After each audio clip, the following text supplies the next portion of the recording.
If you are taking or thinking about taking a GLP-1 medication, you've probably heard some impressive stories. People talk about the number on the scale finally moving. Their blood sugar improves, their appetite feels quieter, the constant mental chatter about food may settle down for the first time in years. Then another headline comes along. These drugs make you lose muscle. And suddenly, what sounded hopeful begins to sound like a bargain with a very unpleasant fine print section. So, today, let's slow that conversation down. GLP-1 medications can be powerful medical tools, and the goal for those of us over 40 is not simply weight loss. The goal is to remain strong enough to carry groceries, climb stairs, get up off the floor, and keep doing the things that make your life your life.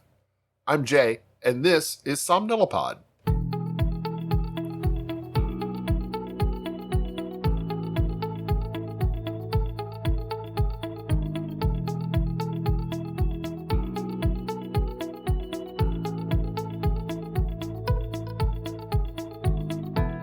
Hello, everybody. Welcome back. I am honored that you're spending a little bit of time with me today. I also want to point out and add a disclaimer to this discussion. Actually, two disclaimers. First is that I've tried GLP-1 medications and I had great success with it. It was shortly after they came out, and I lost about 40 pounds. It was something that my doctor had recommended, and it worked fairly well for me. Also, I need to point out that this is a general education discussion, not individual medical advice. These medications are prescription treatments. Discussions about starting, stopping, dosing, or managing side effects, those belong with your clinician who knows your history. If you have kidney disease, heart failure, diabetes, significant digestive symptoms, or another condition affecting nutrition or exercise, your plan needs to be individualized. So, whenever you want to start on these things, always talk to your doctor and get the advice that's best for you. Now, GLP-1 is short for glucagon-like peptide number 1, a hormone involved in blood sugar regulation, digestion, and appetite. Medications such as semaglutide imitate that signaling. Tirzepatide works through GLP-1 plus a second pathway called GIP. Depending on the specific medication and indication, these drugs may be prescribed for type 2 diabetes, chronic weight management, cardiovascular risk reduction, and obstructive sleep apnea associated with obesity. Among other side effects, they can reduce hunger, increase fullness, and slow the movement of food out of the stomach. For many people, that makes it possible to eat substantially less without wrestling with the hunger every waking minute. That reduced intake is part of how weight loss comes off. But your body doesn't open a filing cabinet marked unwanted fat and just politely remove that only that folder. During almost any meaningful weight loss, whether it comes through medication, surgery, calorie-restricted diet, your body usually loses a combination of fat and fat-free tissue. And that is where the concern begins. You may have seen claims that a frightening percentage of GLP-1 weight loss comes from muscle. There is a real issue underneath those headlines, but the language is often a little too loose. Many studies measure something called lean mass or lean soft tissue. That category includes skeletal muscle, but it can also include water, organs, connective tissue, and other non-fat tissues. When body size and food intake change, the stored carbohydrate and the water held with it can change also. A scan showing less lean mass, therefore, does not tell us that every missing pound is working muscle. Research results also vary widely. Different medications, study populations, measurement techniques, health conditions, and amounts of weight loss produce different findings. Some studies report a sizable lean mass share of total weight loss. Others report considerably less. Newer reviews also caution that a reduction in measured lean tissue does not automatically predict an equal reduction in strength or physical function. That nuance really matters. It keeps us from turning a legitimate concern into a horror story. But nuance is not permission to ignore muscle. Adults who begin with low muscle mass, limited mobility, poor nutrition, or frailty have less reserve to spare. Rapid weight loss, very low food intake, persistent nausea, and inactivity may make the problem worse. After 40, this deserves a specific plan. Muscle is not decorative padding for the body. It helps you stand, balance, move, remain independent. It gives your body somewhere useful to handle glucose. It supports bone through the force that muscles place on the skeleton. It also gives you reserve for illness, surgery, and the occasional disagreement with a staircase. Beginning in midlife, maintaining muscle becomes more difficult for many of us. Age-related changes, menopause, lower activity, illness, injuries, and years spent sitting can all contribute. Our muscles may also become less responsive to a small protein serving or a very gentle exercise stimulation. In plain English, the body may need a clearer reason and adequate raw material to keep that tissue. This is why scale weight cannot be the only scorecard. A person can lose a great deal of weight and still feel weaker if nutrition and movement fall by the wayside. Another person may lose weight more gradually while preserving or improving strength. The scale will celebrate the first person more loudly, but daily life may favor the second. Better questions include, can you get out of a chair easily? Are stairs becoming easier or harder? Can you carry what you need to carry? Is your walking pace holding steady? And are you becoming stronger in the exercises you practice? Those are not glamorous movements, but they're useful ones. Let's talk a little more about giving your muscles a reason to stay. Walking is excellent for cardiovascular health, mood, blood sugar control, and sleep. Keep walking if it is safe for you, but walking alone is not the strongest signal for preserving muscle throughout the body. That signal is resistance training, and this is something we've talked about before. You need to ask your muscles to work against a load.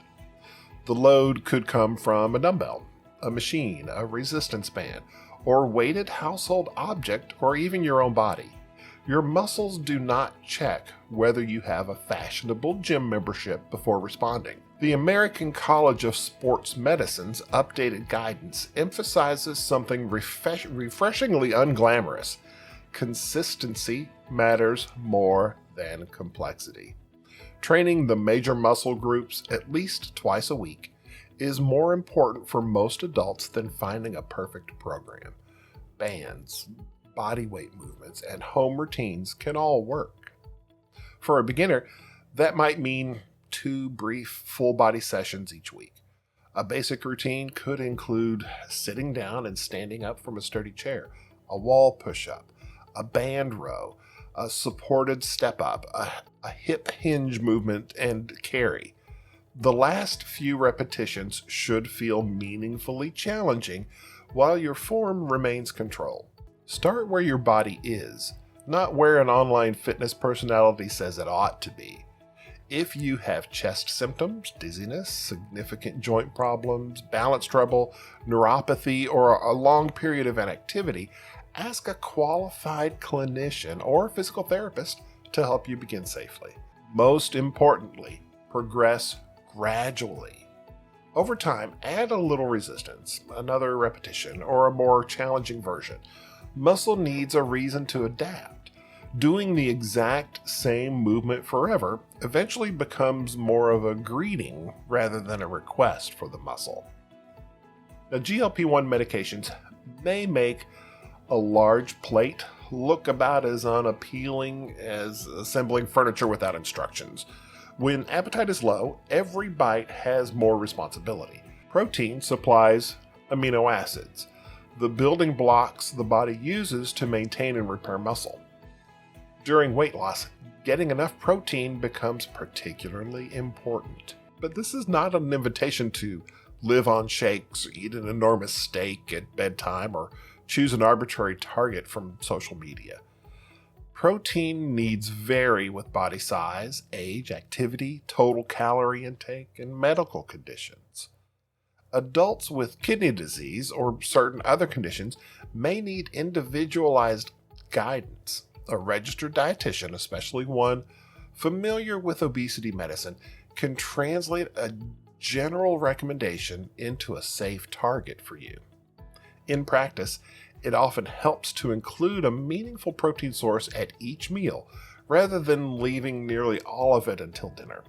Eggs, Greek yogurt, cottage cheese, fish, poultry, lean meat, even tofu or tempeh or beans and lentils, they can all contribute. If you become full quickly, eating the protein portion early in the meal may help ensure it is not the item that's left behind. Protein supplements can be convenient when appetite is poor, but they are not automatically necessary and they do not replace a varied diet. A product with GLP-1 friendly on the packaging is marketing, not a medical credential. Just as important, do not forget the rest of your nutrition. Fruits, vegetables, whole grains, healthy fats, fiber, vitamins, minerals. The protein powder alone can't provide. If nausea, vomiting, diarrhea, constipation, reflux, or an aversion to food is preventing you from eating and drinking adequately, tell your prescriber. Silently trying to survive on crackers is not a muscle preservation strategy. We've been trained to treat rapid weight loss as better weight loss. Before and after culture loves a dramatic headline. Muscle does not care about the reveal photo. And I know this from experience. It's very nice to get on a scale one day and see that you've lost 2 pounds. Or 3 days later to see that you've lost another 4. That is sort of an immediate response, an immediate reward to what you've been doing. But the medication dose should not be treated like a contest. More appetite suppression is not automatically better, particularly if it leaves you unable to meet your basic nutritional needs. Dose changes and side effect management belong to your prescriber. It's also worth looking beyond a single body composition scan. Hydration can influence some measurements, and home smart scales are estimates, not verdicts. If muscle health is a concern, combine body composition information with strength, mobility symptoms, and nutritional intake. Your care team might take simple functional measures such as chair riseability or grip strength when it's appropriate to do so. Watch for warning signs: increasing weakness, repeated falls, unusual exhaustion, difficulty completing ordinary tasks, persistent vomiting, and even signs of dehydration. Those deserve medical attention, not a congratulatory comment about the number on the scale. And we have to still keep in mind the fact that recovery still counts. Muscle is challenged during strength training, but it adapts during recovery.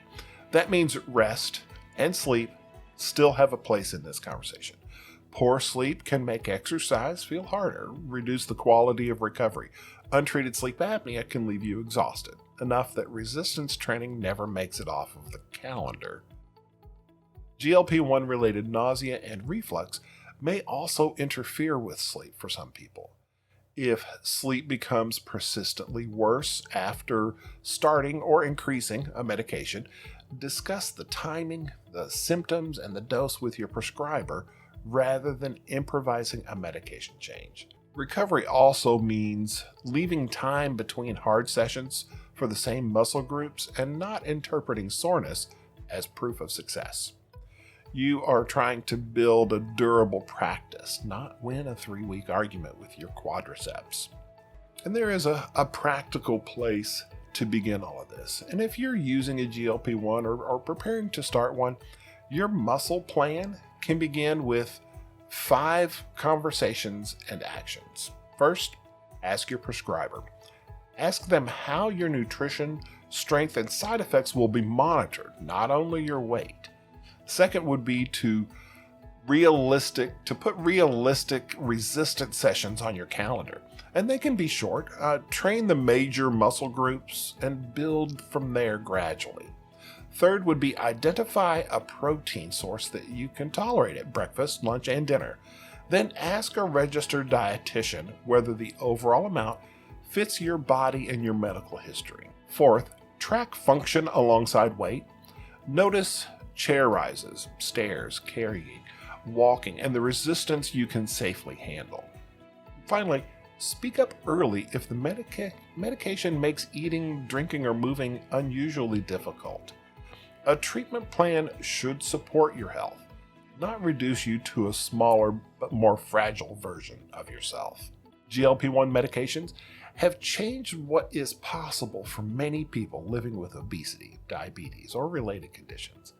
The answer is not to dismiss those benefits because lean tissue can decline during weight loss. The answer is to define success more wisely. You're not preserving muscle because you need to look like a bodybuilder.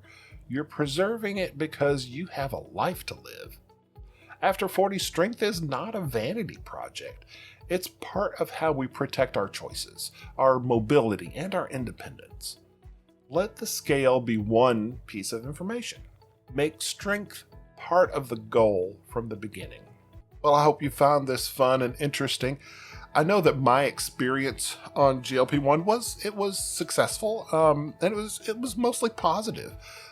I did have some nausea issues early on, but working with my provider, we adjusted dosage, and all of that worked out.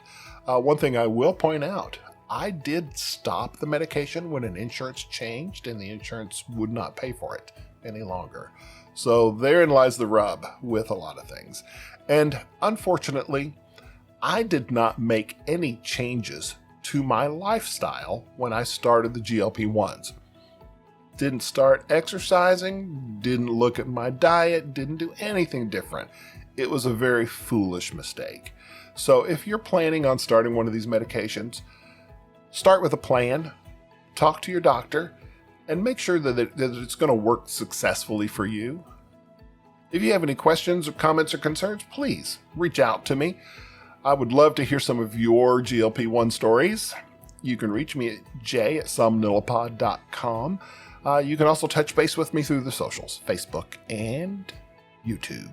Then until we talk again, please remember to make sleep a priority. Thanks so much.